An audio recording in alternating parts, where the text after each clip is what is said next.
हमारी संस्कृति, हमारे संस्कार सदा रहें हमारे साथ। सब्सक्राइब करें तिलक। बालक, हम तुम्हारे सारे अपराध क्षमा कर देते हैं। ये यज्ञ का अश्व हमें लौटा दो, हम तुम्हें कोई दंड नहीं देंगे। युद्ध में हमें पराजित कीजिए और घोड़ा ले जाइए। और ये भी याद रखिए, घोड़ा लिए बिना चले गए तो समस्त विश्व में अपयश फैलेगा। एक ही प्रश्न है महाराज कि हमारे गुरुदेव कहते हैं आप मर्यादा पुरुषोत्तम हैं, परंतु ये कहाँ की मर्यादा है कि उस पत्नी का जिसकी पवित्रता पर आपको स्वयं विश्वास है, केवल कुछ लोगों की निंदा के कारण त्याग कर दिया जाए और उसे निस्सहाय अवस्था में वनवास के दुख भोगने पर विवश कर दिया जाए। ये कौन सा धर्म है? राजधर्म। ये क्या लीला है? आपको आपकी इष्ट की शपथ है, मुझे सच सच बताइए, ये दोनों कौन हैं? क्या जो मेरी अंतरात्मा कह रही है वो सत्य है? भक्त शिरोमणि, आप अपनी ही शक्ति के द्वारा प्रत्यक्ष देख भी चुके हैं, फिर भी मुझसे क्यों पूछ रहे हैं? जैसे पिता का प्यार पाकर पुत्र भावुक हो जाता है, उसी प्रकार आपका दुलार पाकर हम जैसे प्रजाजनों का भाव विभोर हो जाना प्राकृतिक ही है। रामायण नाम का महाकाव्य जो हम आपको सुनाने जा रहे हैं, वह हमारे गुरुदेव भगवान श्री वाल्मीकि ने आपके संपूर्ण जीवन चरित्र पर आधारित करके लिखा है। उन्होंने ही इसे संगीतबद्ध भी किया है। अतः आज तक की कथा हम आपको प्रतिदिन थोड़ी थोड़ी करके सुनाते जाएंगे।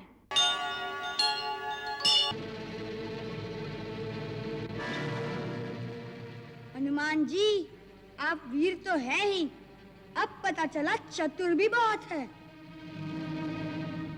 ऐसी मधुर मधुर बातों के मोह जाल में फंसाकर आप हमें अपने राजा के पास ले जाकर अपनी सफलता का प्रमाण भी देना चाहते हैं और हमें बंदी बनाकर दंड भी दिलाना चाहते हैं। हम इन बातों के जाल में आने वाले नहीं। भैया, सीधा सीधा कहो ना कि हमने महाराज राम की चुनौती पढ़ के घोड़ा पकड़ा है। उन्हें कहो कि स्वयं आए, हमसे युद्ध करके या तो घोड़ा ले जाए या हार मानकर चुनौती वापस ले ले।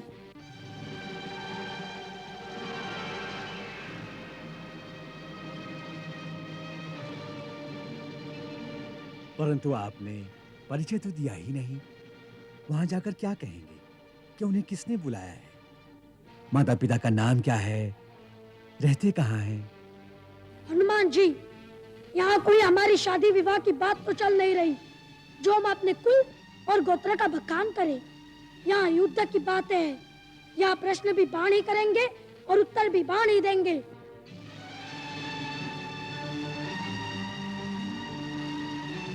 आपको हमारी बात स्वीकार है तो जाइए, और यदि लड़ना है फिर वार कीजिए।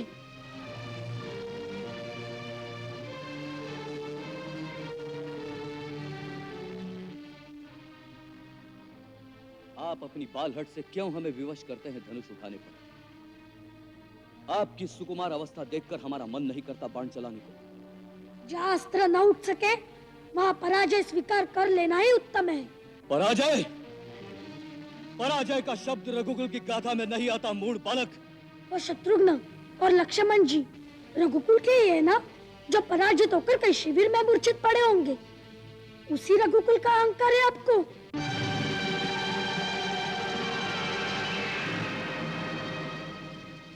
तुम दिखने में तो मनोहर दिखाई देते हो, परंतु अंदर से उतने ही विषैले हो। ऐसे फल को तो तुरंत काट देना चाहिए।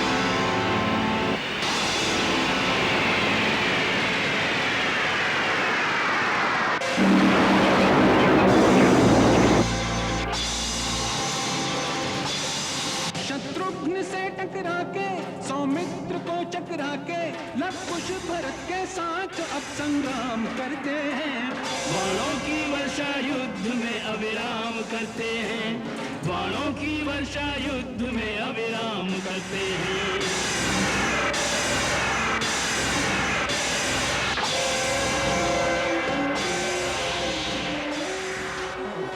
राम स्वयं जब तक निर्णय को न आएंगे, अश्वमेध का अश्वन लव कुश लौटाएंगे।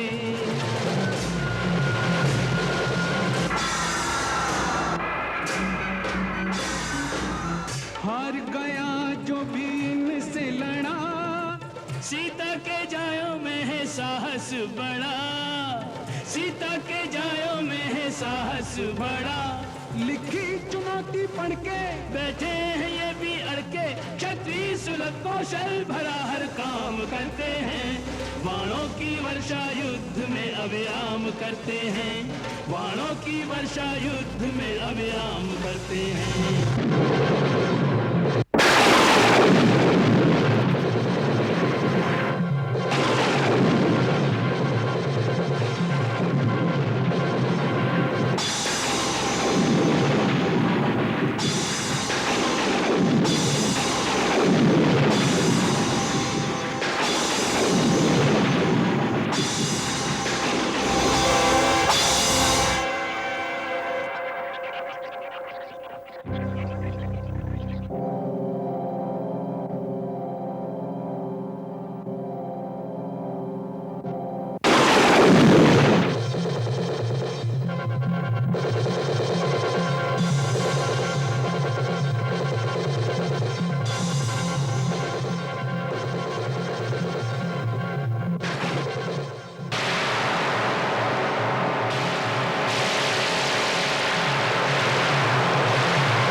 नहीं, ये सत्य नहीं हो सकता। भरत, सुग्रीव और हनुमान एक साथ पराजित हो गए। जी महाराज। यज्ञ का अश्व अभी तक मुनि कुमारों के पास ही है।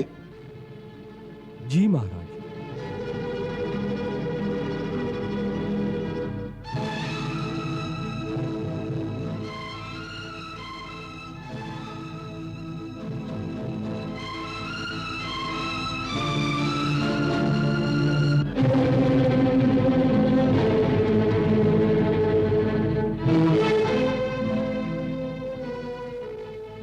मेरा जाना आवश्यक है। वन देवी से कहना कि मैं शाम तक लौट आऊंगा। लो भैया, मैं भोजन ले आया। मैंने सोचा न जाने महाराज राम को आने में कितनी देर लग जाए, तब तक हम भोजन तो खा ले। अरे हम अकेले कैसे खाएंगे? श्री हनुमान जी भी तो भूखे होंगे। परंतु वे ये सूखी रोटी खाएंगे? पूछना तो चाहिए। चलो।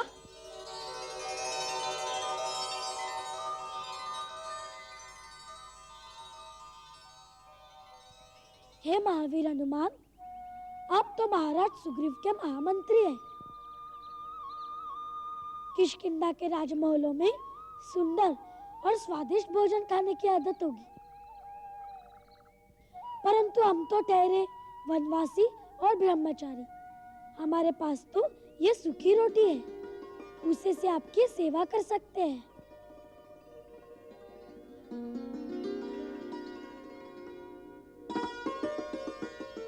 भाई, सेवक के लिए तो स्वामी की दी हुई रूखी सूखी रोटी भी अमृत समान है। परंतु आप सेवक और हम स्वामी कैसे हो गए? देखो, जो युद्ध में हार जाए उसे तो दूसरे का सेवक ही बनना पड़ता है। नहीं भैया, हमें तो किसी भी सेवक की आवश्यकता नहीं। हमारे गुरुदेव ने रामायण में लिखा है कि आप श्री राम के अनन्य सेवक हैं, तो आप उनके ही सेवक रहिए। ओहो, तो आपके गुरुदेव ने रामायण लिखी है? हाँ, उसमें श्री राम का जीवन चरित्र लिखा है। आपकी कथा भी उसमें आती है। अच्छा। हाँ, आपकी अनन्य भक्ति और सेवा के कारण हमें आपका चरित्र बहुत अच्छा लगा।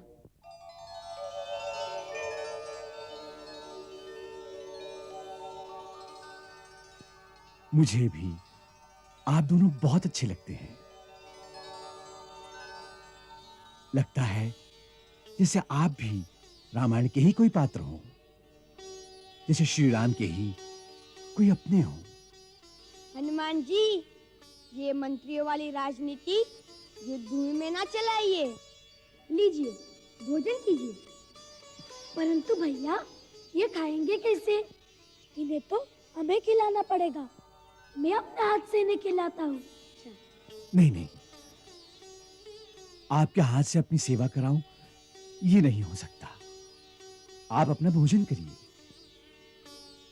एक प्राणी हमारे सामने भूखा हो और हम भोजन कर ले, ये क्षात्र धर्म तो क्या, मानव धर्म के भी विरुद्ध है, पाप है।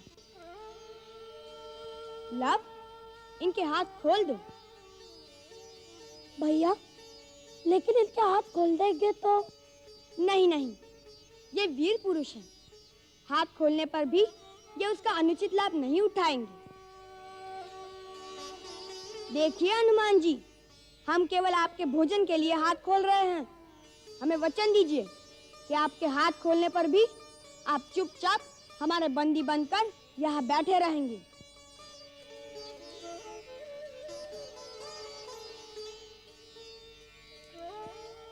हे क्षत्रिय कुमारों, आपने तो अपने गुणों से मुझे सदा के लिए बंदी बना लिया है।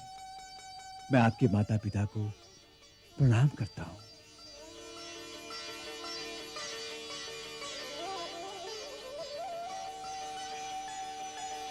लव, इनके हाथ खोल दो। अच्छा भैया।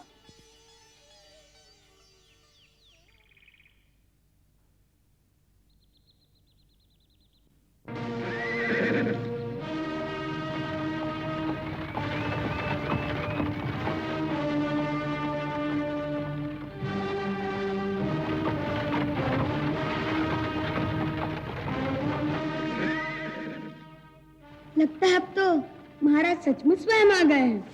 आने दो।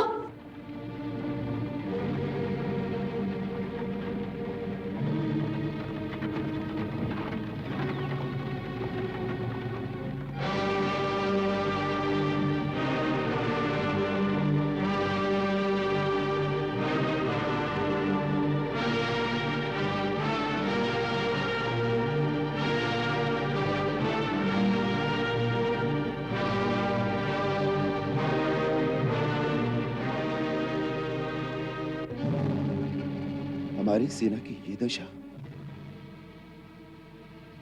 वीरभद्र, विश्वास नहीं होता कि केवल 2 छोटे मुनि कुमारों ने अयोध्या की चतुरंगिनी सेना का यह हाल कर दिया है। परंतु ये सत्य है महाराज। बड़े अचरज की बात है। ये कोई साधारण मानव नहीं कर सकता। महाराज, मुझे तो वो साधारण भी नहीं लगते और मानव भी नहीं लगते। मुझे तो वो 2 छोटे छोटे देवता लगते हैं जिन्हें देखकर प्रणाम करने को मन होता है। अवश्य कुछ ऐसा ही हो सकता है, अन्यथा लक्ष्मण, भरत, हनुमान और सुग्रीव जैसे वीर इस प्रकार धराशायी न हो जाते। ये सारी बातें सुनकर हम भी उनके दर्शनों को लालायित हो रहे हैं।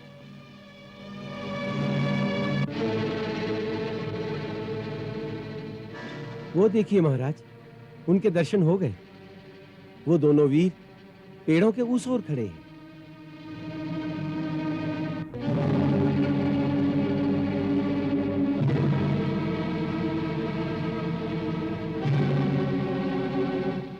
भैया तैयार रहो, कहीं महाराज राम अचानक पीछे से आक्रमण न कर दे। इतनी देर तक सामने क्यों नहीं आए? नहीं लव, मेरे विचार में वो ऐसा कभी नहीं कर सकते। वो वीर है और वीर पुरुष कभी छुप के वार नहीं करते। धन्य हो, एक सच्चा वीर ही दूसरे वीर का आदर कर सकता है। हनुमान,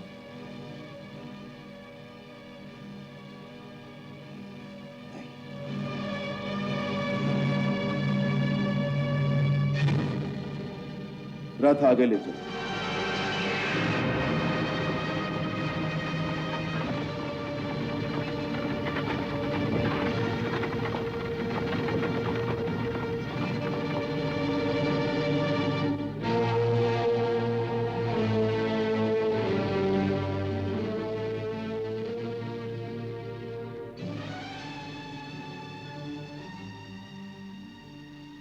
हनुमान, ये क्या?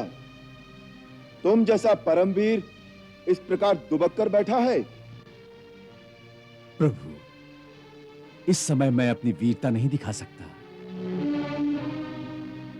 मैं आपकी कोई सहायता नहीं कर सकता। मैं इनका बंदी हूं।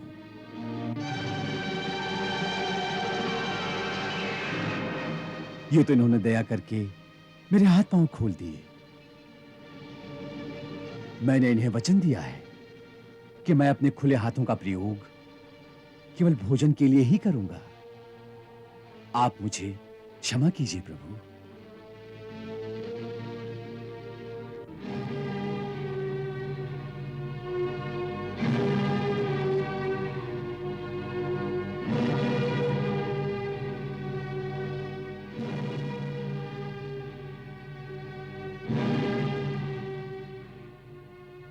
तुम दोनों को देखकर यह विश्वास नहीं होता कि ऐसे कोमल कोमल अंगों वाले 2 सुकुमार बालकों ने अयोध्या की चतुरंगिनी सेना के साथ साथ लक्ष्मण, भरत, शत्रुघ्न और सुग्रीव जैसे योद्धाओं को पछाड़ दिया है। महाबली हनुमान को बंदी बनाकर बिठा रखा है। यह कैसे सत्य हो सकता है? वैसे तो सत्य स्वयं सिद्ध होता है महाराज। फिर भी यदि आपको प्रमाण की आवश्यकता है तो ये जीता जागता प्रमाण आपके सामने है। आपके परम भक्त वीर हनुमान हमारे सत्य की पुष्टि करेंगे। हाँ प्रभु, ये परम सत्य है कि इन दोनों ने ही अपने दिव्य अस्त्रों से अयोध्या के समस्त योद्धाओं को एक ऐसी मूर्छा में डाल दिया है कि इतने दिनों में किसी को अब तक चेतना नहीं आई। मैं इन दोनों के माता पिता को बारंबार प्रणाम करता हूं, जिन्होंने ऐसे चमत्कारी पुत्रों को जन्म दिया है। सुन लिया? अब तो विश्वास हो गया ना कि आपके इस सेना का ये हाल हम ही ने किया है। अब क्या कहते हैं आप?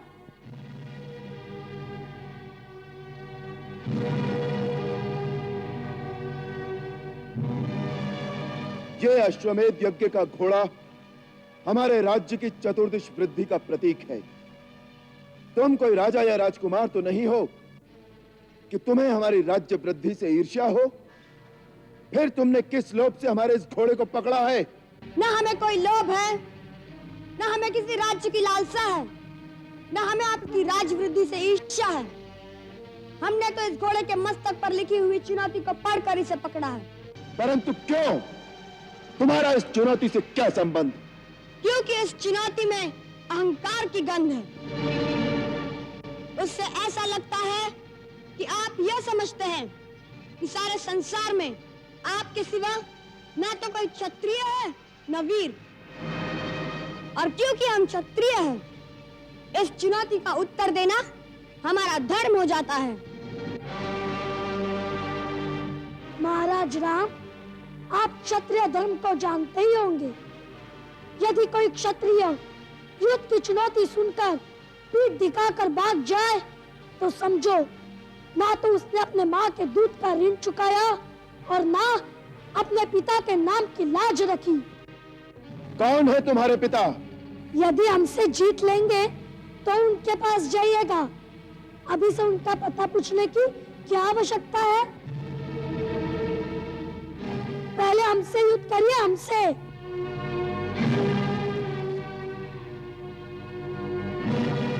सोच क्या रहे हैं? उठाइए धनुष। तुम्हारे गुरु ने तुम्हें कोई तंत्र विद्या सिखाई है? क्यों? क्योंकि जो कार्य तुमने किया है वो अवश्य दंड देने योग्य है, परंतु तुम्हें देखकर हमारे मन में न तो दंड देने की इच्छा हो रही है और न तुमसे युद्ध करने की। मेरी अवस्था भी यही है।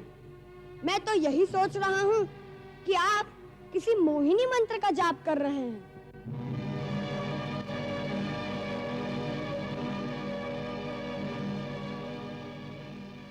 ये विधाता की विधि कैसी है कि दोनों ओर से धनुष उठाना कठिन हो गया है। सिखाई है?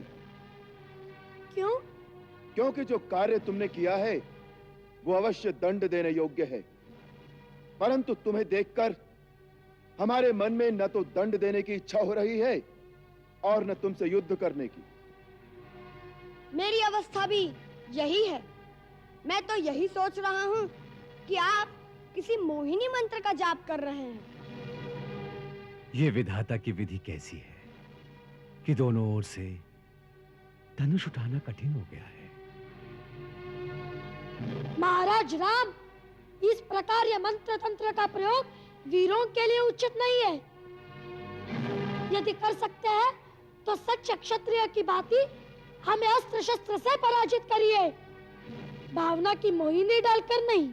बालक, हम तुम्हारे सारे अपराध क्षमा कर देते हैं। ये यज्ञ का अश्व हमें लौटा दो, हम तुम्हें कोई दंड नहीं देंगे। युद्ध में हमें पराजित कीजिए और घोड़ा ले जाइए। और ये भी याद रखिए, घोड़ा लिए बिना चले गए तो समस्त विश्व में अपयश फैलेगा। बालक, हमें विवश मत करो। जब युद्ध भूमि में आ ही गए हैं महाराज, तो अब और कोई मार्ग नहीं बचा। एक ही मार्ग रह गया है। धनुष उठाइए।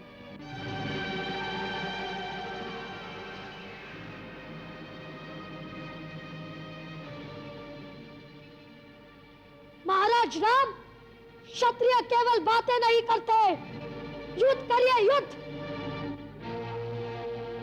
उठाइए धनुष।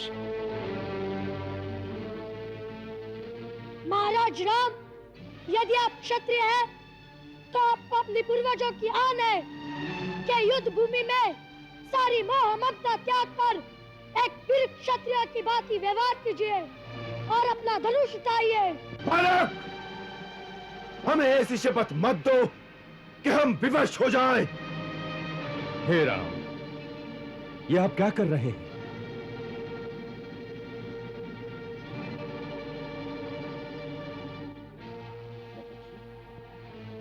बालकों की बातों में आकर ये क्या अनर्थ कर रहे हैं आप?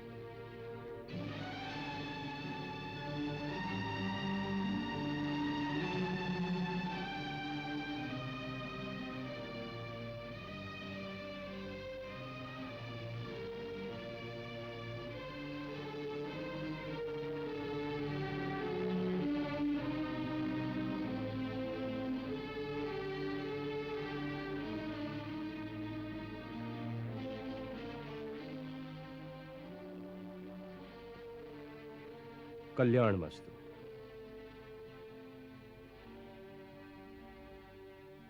प्रभु, स्त्री, वृद्ध और बालक, इन तीनों के जीवन की रक्षा का भार तो राजा पर ही होता है।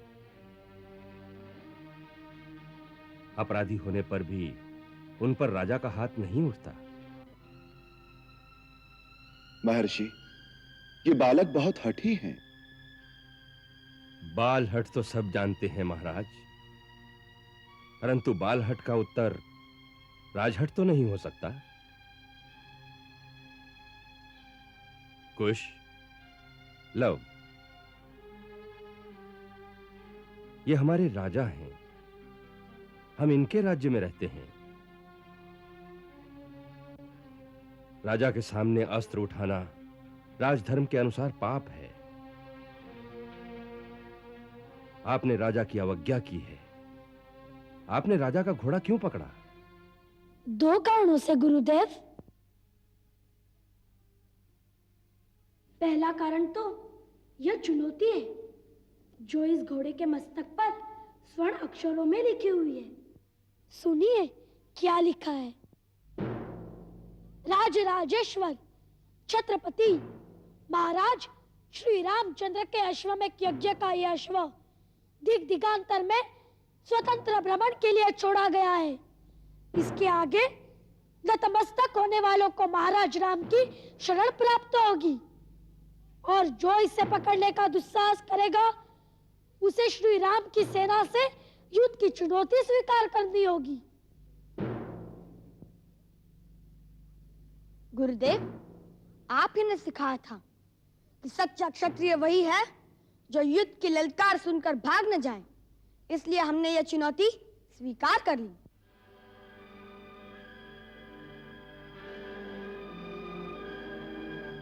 और दूसरा कारण? कुछ भैया को महाराज राम से कुछ प्रश्न पूछ लेते, सो मैंने सोचा वैसे तो हमारी भेंट महाराज राम से हो नहीं सकती। यदि यह घोड़ा पकड़ ले तो उसे छुड़ाने के लिए महाराज राम स्वयं आएंगे और कुछ भैया उनसे प्रश्न भी पूछ लेंगे।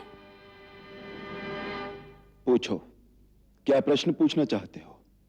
एक ही प्रश्न है महाराज कि हमारे गुरुदेव कहते हैं आप मर्यादा पुरुषोत्तम हैं, परंतु यह कहाँ की मर्यादा है कि उस पत्नी का जिसकी पवित्रता पर आपको स्वयं विश्वास है केवल कुछ लोगों की निंदा के कारण त्याग कर दिया जाए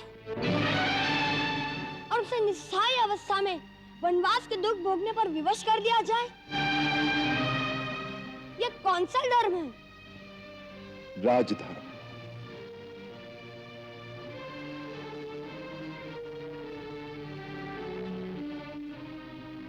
एक साधारण मानव के धर्म और एक राजा के धर्म में इतना ही अंतर है। एक साधारण मानव का प्रथम धर्म है अपनी पत्नी, अपने बच्चों, अपने भाई बहनों, माता पिता और निकट सगे संबंधियों की रक्षा करना, उनको सुख पहुंचाना, और यदि कठिन समय आए तो दुख में उनका साथ देना। परंतु वही मानव जब राजमुकुट पहनकर राजा बन जाए तो उसका प्रथम धर्म अपने निजी सुख या दुख और अपने निकट सगे संबंधियों के सुख दुख में उनका साथ देना नहीं रहता, वरन राजा का धर्म केवल प्रजा रंजन होता है। उसके सारे कर्म प्रजा मत के अधीन होते हैं, फिर चाहे निजी तौर पर उसे सुख हो या दुख। उसका कर्तव्य तो वही है जिससे प्रजा का कल्याण हो, प्रजा रंजन हो और जिसमें प्रजा का मत हो। यही उसका पहला धर्म भी है और यही उसका आखिरी धर्म भी है। इसे ही राजधर्म कहते हैं। तो इसका अर्थ यह है कि यह अन्याय आपने नहीं, अयोध्या की प्रजा ने किया है।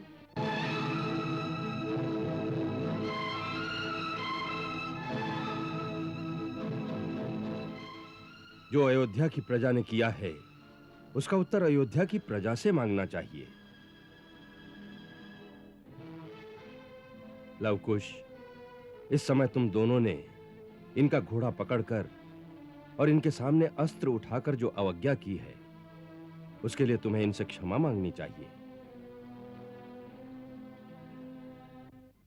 महाराज राम के विरुद्ध तुम्हारा अस्त्र उठाना ऐसे ही धर्म विरुद्ध है जैसे तुमने अपने पिता के ही सामने अस्त्र उठाए हो, क्योंकि राजा प्रजा के लिए पिता समान ही होता है।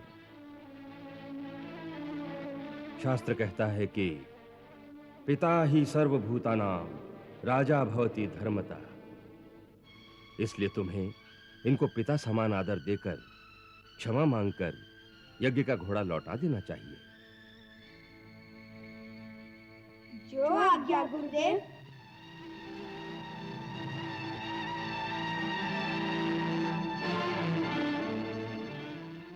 महाराज, हम नक्षत्रोचित कर्तव्य समझकर भूल से आपकी जो अवज्ञा की है उसके लिए हम आपसे क्षमा मांगते हैं। यदि आप हमें कोई दंड देना चाहे तो वह भी हमें स्वीकार है।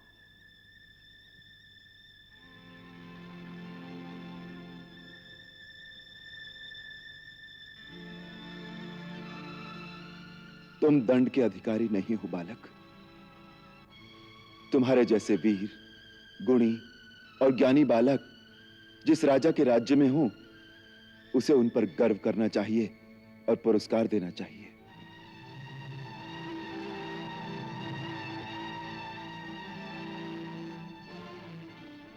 जब तुम्हारी शिक्षा पूर्ण हो जाए और यदि तुम्हारे गुरु और तुम्हारे माता पिता तुम्हें आज्ञा दें तो तुम दोनों के लिए मेरे द्वार सदैव खुले रहेंगे।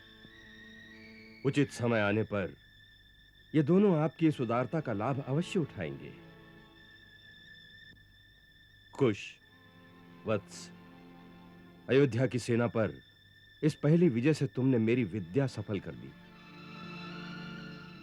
अब चैतन्य अस्त्र द्वारा इन सब की मूर्छा भंग कर दो, जिससे महाराज समस्त बंधु बांधुओं सहित जाकर अपना यज्ञ संपूर्ण कर सकें। जो आज्ञा गुरुदेव। चलिए महाराज।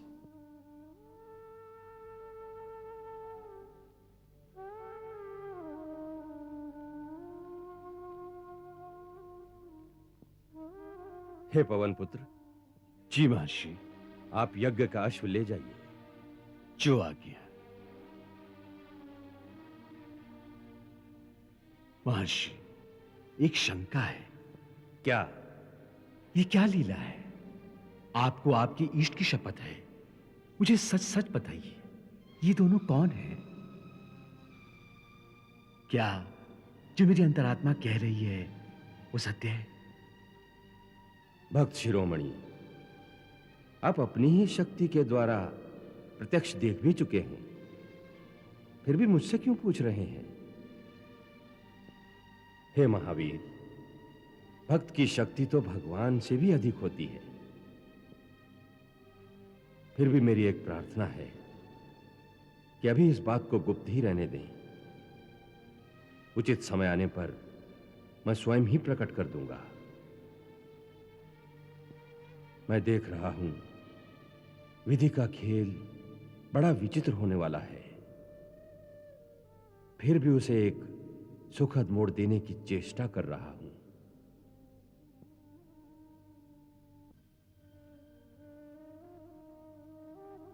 आपके भक्त सफल मनोरथ हों। पुत्री, पुत्री, सुना तूने? लव कुश ने अयोध्या की सारी सेना को पराजित कर दिया। क्या? अयोध्या की सारी सेना को पराजित कर दिया। अयोध्या की सेना को? केवल सेना को ही नहीं, वरन उनके सारे योद्धाओं को भी परास्त कर दिया। माताजी, भरत, सुग्रीव, लक्ष्मण, शत्रुघ्न, सबको भैया ने परास्त कर दिया। भरत, लक्ष्मण, इन सब के साथ तुमने युद्ध किया? क्यों? कैसे? छोड़िए ना इस बात को। एक छोटी सी लड़ाई थी, समाप्त हो गई। देखिए ना, हम आपके लिए कितने सारे कमल पुष्प लाए हैं, आपकी पूजा के लिए। यह अनुष्ठान आप जल्दी जल्दी पूरा कीजिए, जिससे शीघ्र ही हमें हमारे पिताश्री के दर्शन हो सके। खुश, मेरी बात को मत टालो। मैं जानना चाहती हूँ कि तुम लोगों ने भरत, लक्ष्मण, शत्रुघ्न के साथ युद्ध किया, क्यों किया? माताजी, मैंने अश्वमेध यज्ञ का घोड़ा आश्रम के पास विचरते देखा।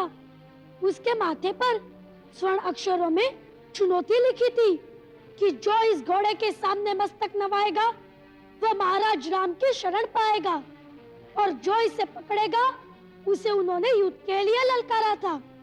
सो युद्ध की चुनौती स्वीकार करना अपना क्षत्रिय धर्म समझकर मैंने उसे पकड़ लिया। फिर क्या, उनकी सेना, उनके सेनापति एक एक करके सबके सब ढेर हो गए। फिर शत्रुघ्न आए, उन्हें भी मैंने मूर्छित करके रण में ही सुला दिया। फिर लक्ष्मण जी आए, उनसे युद्ध हुआ। क्या ठंडा ठंडा सुना रहे हो कुछ भैया?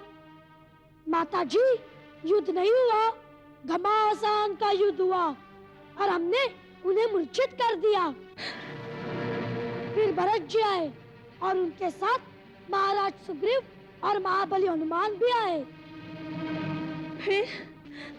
हनुमान जी बड़े वीर कहलाते हैं, परंतु भैया की वीरता देखकर वे ऐसे चकाचौंध हो गए और हमारे पास में ऐसे बन गए जैसे गाय का छोटा सा बछड़ा बन जाता है। नहीं। हाँ, और भरत जी और सुग्रीव महाराज ने एड़ी चोटी की शक्ति लगा ली, परंतु गुरुदेव के प्रदान किए हुए हमारे अस्त्रों ने उन्हें भी धराशायी कर दिया।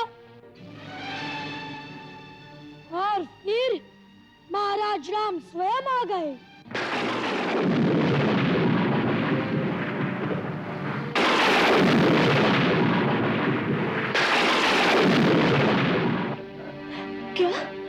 क्या महाराज राम स्वयं वहां आए थे और तुम लोगों ने उन पर धनुष उठा लिया?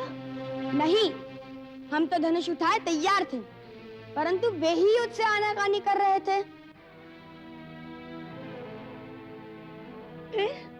हमसे कहने लगे कि तुम दोनों को देखकर तुम पर बाण चलाने की इच्छा नहीं होती, तुम्हें प्यार करने की इच्छा होती है। परंतु मैंने उन्हें कहा, महाराज राम, केवल बातें न कीजिए, युद्ध करिए, युद्ध। परंतु जैसे युद्ध आरंभ होने लगा, गुरुदेव आ गए और फिर उन्होंने तो युद्ध होने ही नहीं दिया।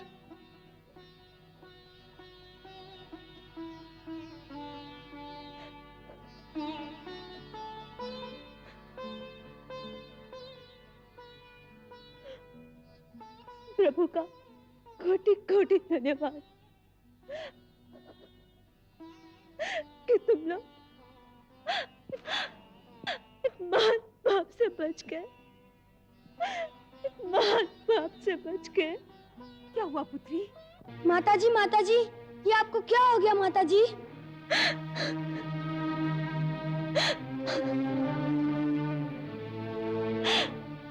तुमने आज वो किया जो तुम्हें नहीं करना चाहिए था। इसका तो प्रायश्चित भी कठिन है।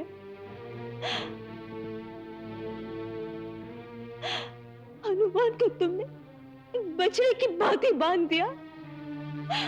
हनुमान तो मेरा पहला पुत्र है, तुमसे भी बड़ा पुत्र।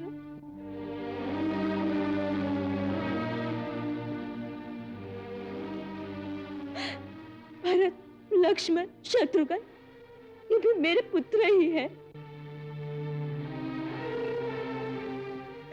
तुम उन पर प्रहार करोगे तो मेरी क्या दशा होगी?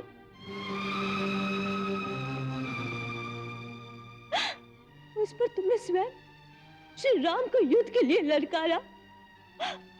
मेरी संतान अपने पिताश्री के चरण छूने की जगह पर उन्हें युद्ध के लिए ललकारे। मेरे लिए इससे लज्जाजनक बात और क्या हो सकती है?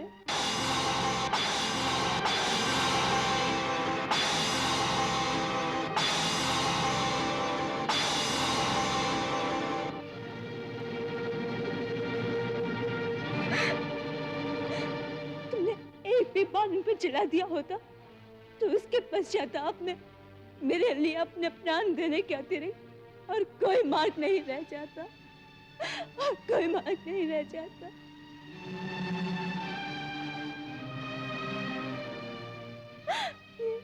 ये क्या किया तुम लोगों ने? ये क्या किया?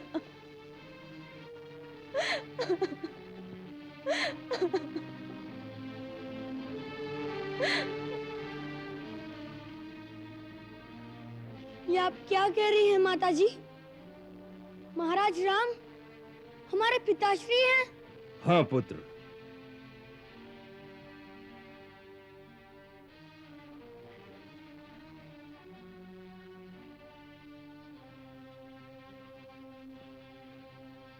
देवी सीता सत्य कह रही हैं। महाराज राम ही तुम्हारे पिता हैं।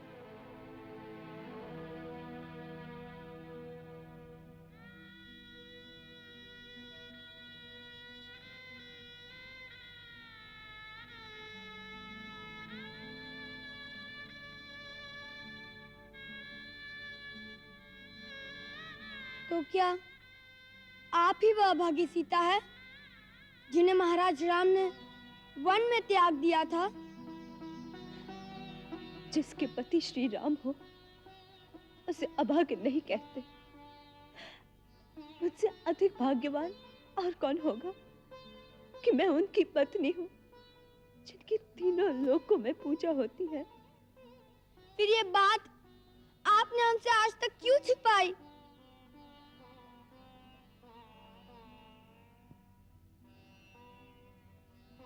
हर बात के प्रकट होने का उचित समय होता है।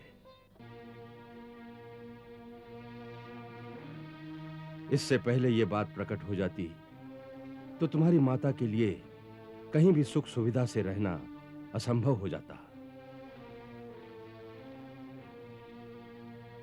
हाँ, अब वो समय आ गया है जब तुम्हें अयोध्या वालों से यह प्रश्न पूछना होगा कि उन्होंने तुम्हारी माता के पवित्र आंचल पर निंदा के धब्बे क्यों लगाए। इसी दिन की मैं इतने वर्षों से प्रतीक्षा कर रहा था। अब तुम्हें अयोध्या जाकर घर घर में सीता की करुण कथा सुनाकर अपनी माता के पवित्र आंचल पर लगे हुए धब्बे को अयोध्या वालों के अश्रुओं से धोना होगा।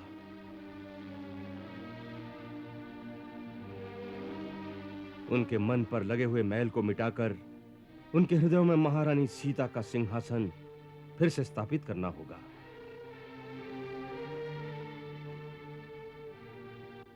प्रजा का मत बदलकर उसे अपनी माता के सामने नतमस्तक करना होगा। जिससे उनके पाप का प्रायश्चित हो सके।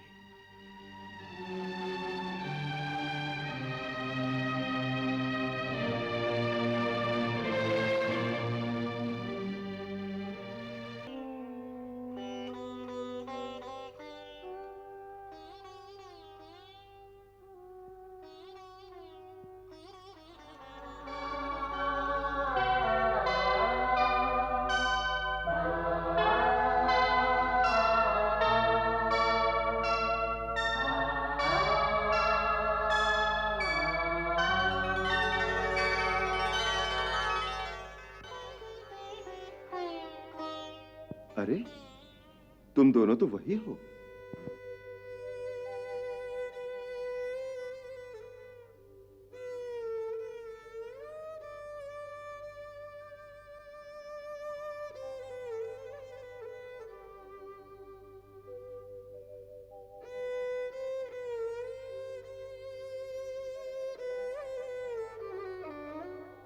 उठो।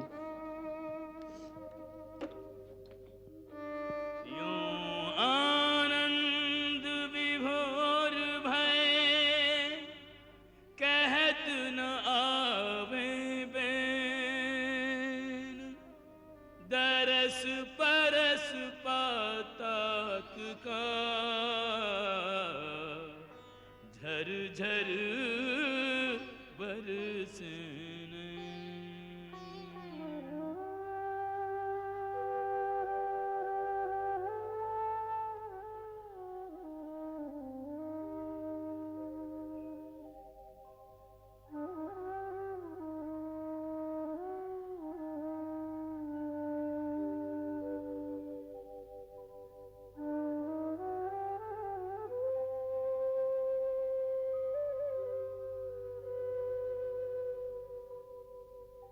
तुम्हारी आंखों में अश्रु क्यों? प्रसन्नता से महाराज। आपने जो अपना हाथ हमारे सिर पर रखा, उसी से आंसू निकल आए। क्यों?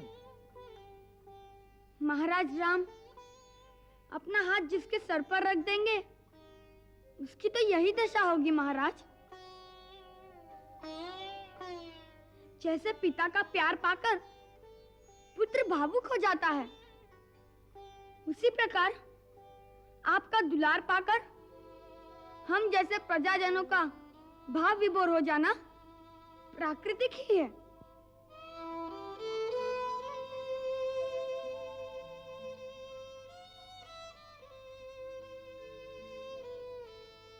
जाने क्यों तुम्हें देखकर हमारे सहज बैरागी मन में भी भावना की हिलोरें उठने लगी है।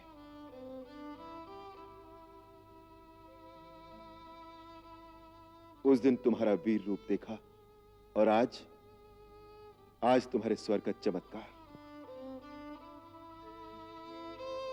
वीरता में भी निपुण और संगीत के सुर ताल का भी इतना ज्ञान, कैसा अद्भुत मेल है। ये सब तो हमारे गुरुदेव की अनुकंपा है। संगीत की शिक्षा उन्होंने दी है। जी महाराज।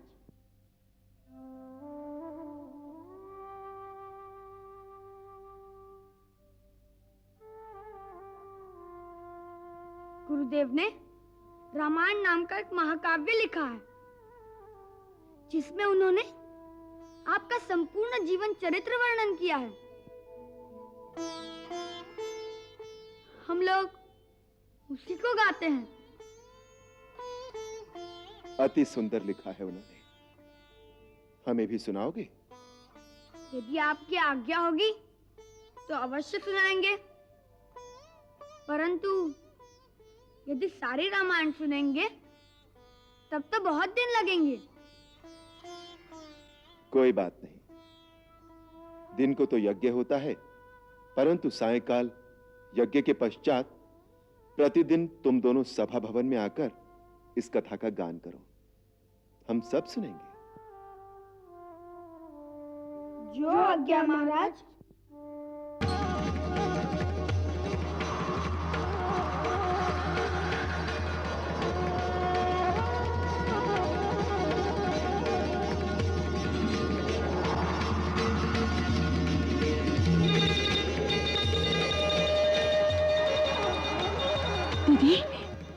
दीदी, उसे देखकर क्षण भर के लिए तो मुझे ऐसा लगा जैसे राम फिर बालक रूप में आ गए। हाँ दीदी।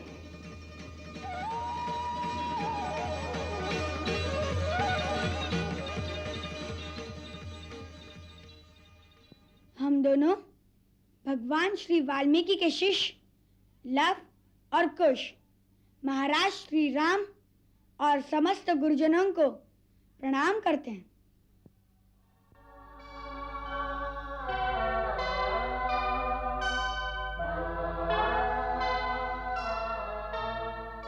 हमारे गुरुदेव का आशीर्वाद सबको प्राप्त हो। साधु साधु, तुम्हारा कल्याण।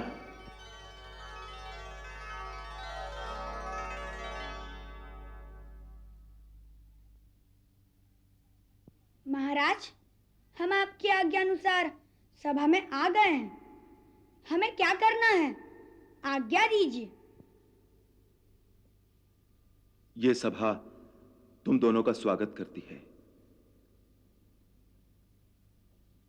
तुम दोनों ने न केवल अपनी वीरता की छाप हमारी सेना पर डाली है, वरन अपने स्वर के चमत्कार से अयोध्या वासियों को अभिभूत कर दिया है।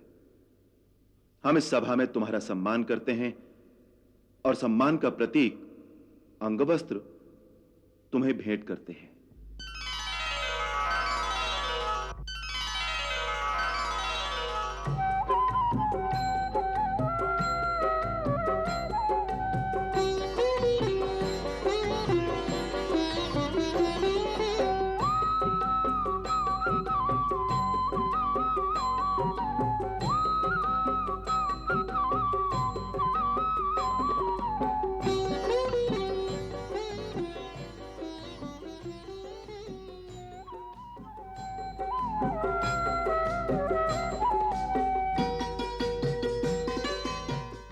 अब हमारी प्रार्थना है कि आप दोनों आसन ग्रहण करें और अपने गुरु की रची हुई कथा से इस सभा के श्रोताओं को अनुग्रहित करें।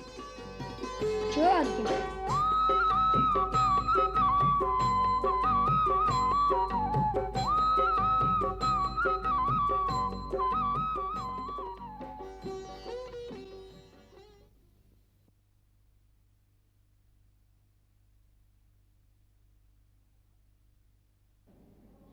महाराज, रामायण नाम का महाकाव्य जो हम आपको सुनाने जा रहे हैं, वह हमारे गुरुदेव भगवान श्री वाल्मीकि ने परम पूज्य देवर्षि नारद जी और परम पिता ब्रह्मा जी के आदेश से आपके संपूर्ण जीवन चरित्र पर आधारित करके लिखा है।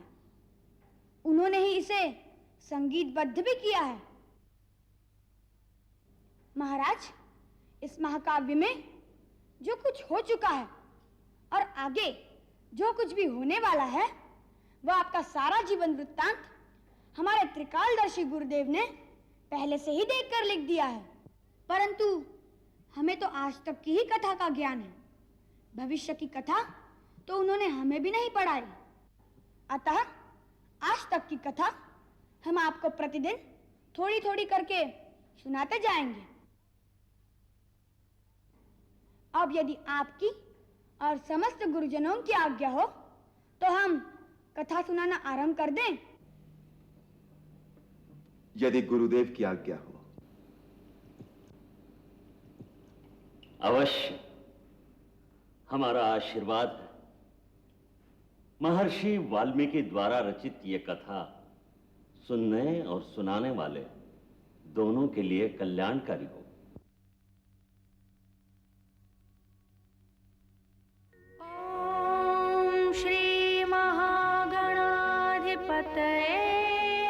नमः।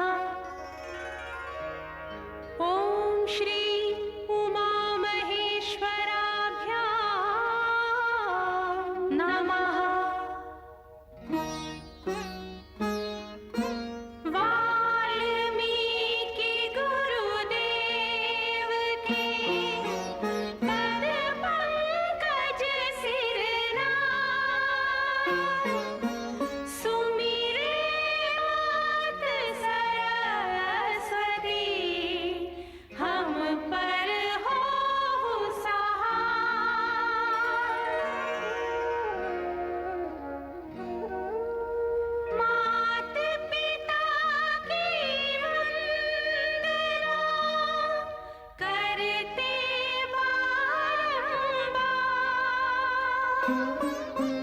गुरुजन राजा प्रजाजन नमन करो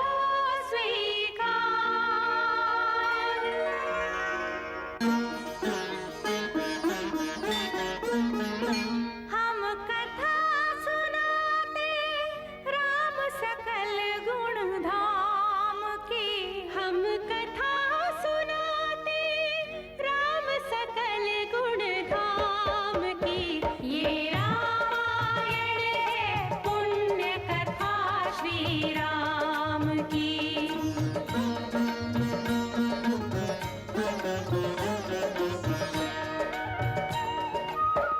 जम्बूद्वीपे भरत खंडे आर्यावर्ते भारतवर्षे एक नगरी है विख्यात अयोध्या नाम की।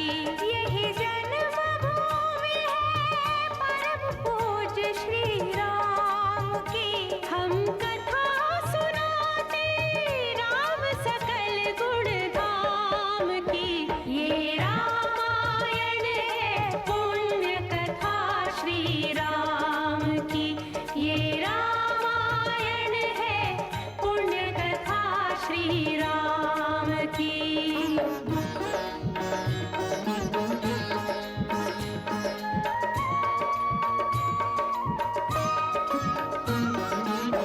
रघुकुल के राजा धर्मात्मा चक्रवर्ती दशरथ पुण्यात्मा।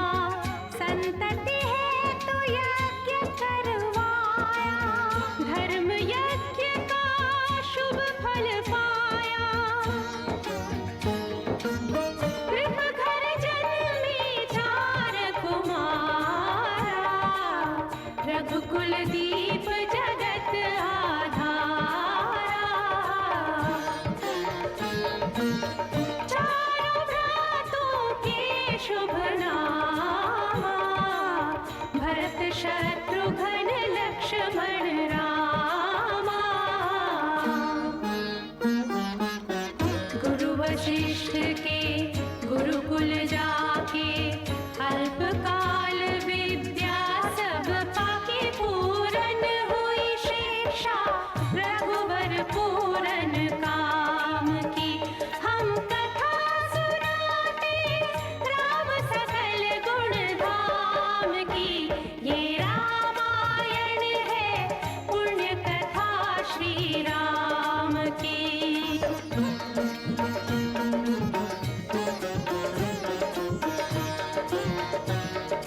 मृदु स्वर कोमल भावना रोचक प्रस्तुति ढंग एक एक कर वर्णन करें लव कुश राम प्रसंग।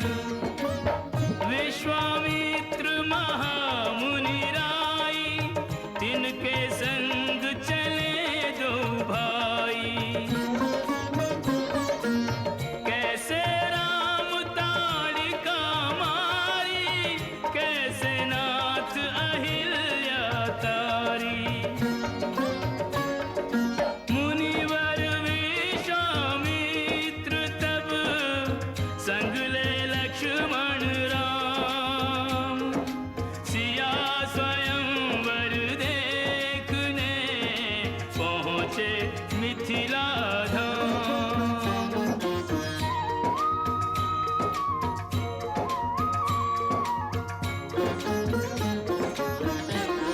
जनकपुर उत्सव है भारी। जनकपुर उत्सव है भारी। अपने वर का चयन करेगी सीता सुकुमारी। जनकपुर उत्सव है भारी। जनक राज का कठिन प्रण सुनो सुनो सब कोई। जो तोड़े शिव धनुष को सो सीतापति हो। को तोड़े शिव धनुष कठोर सबकी दृष्टि राम की ओर। राम विनय गुण के अवतार, गुरुवर की आज्ञा सिरधार, सहज भाव से शिव धनु तोड़ा, जनक सुता संग नाता जोड़ा। रघुवर जैसा और न कोई, सीता की समता नहीं होई। दो करे पराजित, कांति कोटि रति काम की। हम कथा सुनाते राम सकल गुण धाम की। ये रामायण है पुण्य कथा सिया राम की।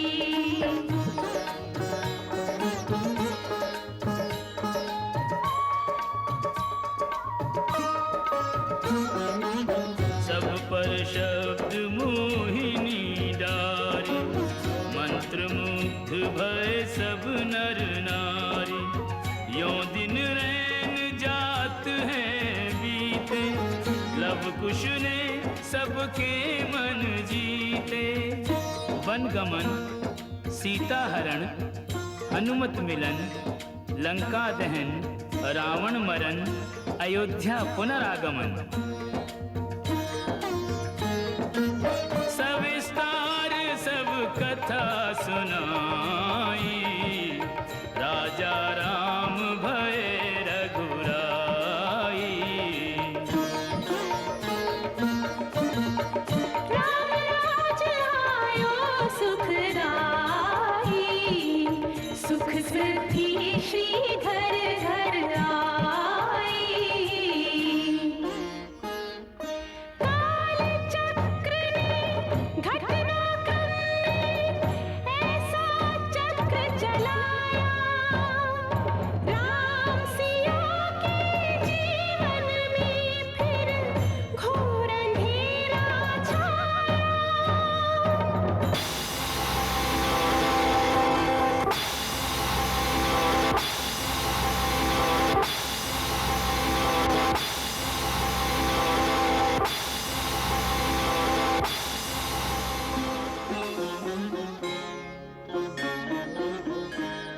अवध में ऐसा ऐसा एक दिन आया, निष्कलंक सीता पे प्रजा ने मिथ्या दोष लगाया।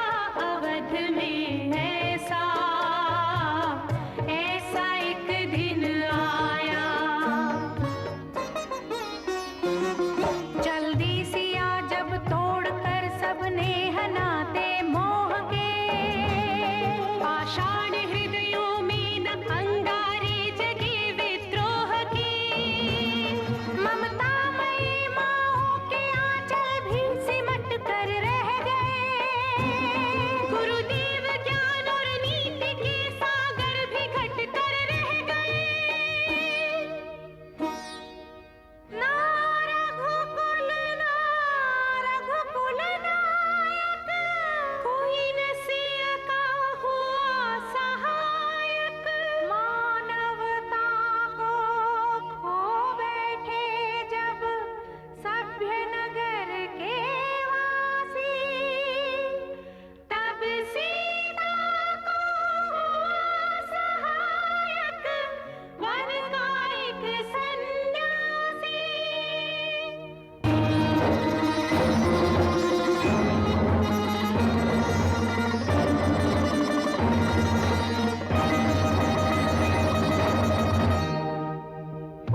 श्रोतागण, जो एक राजा की पुत्री है, एक राजा की पुत्र वधू है और एक चक्रवर्ती राजा की पत्नी है, वही महारानी सीता वनवास के दुखों में अपने दिन कैसे काटती है? अपने कुल के गौरव और स्वाभिमान की रक्षा करते हुए, किसी से सहायता मांगे बिना कैसे अपना काम वो स्वयं करती है।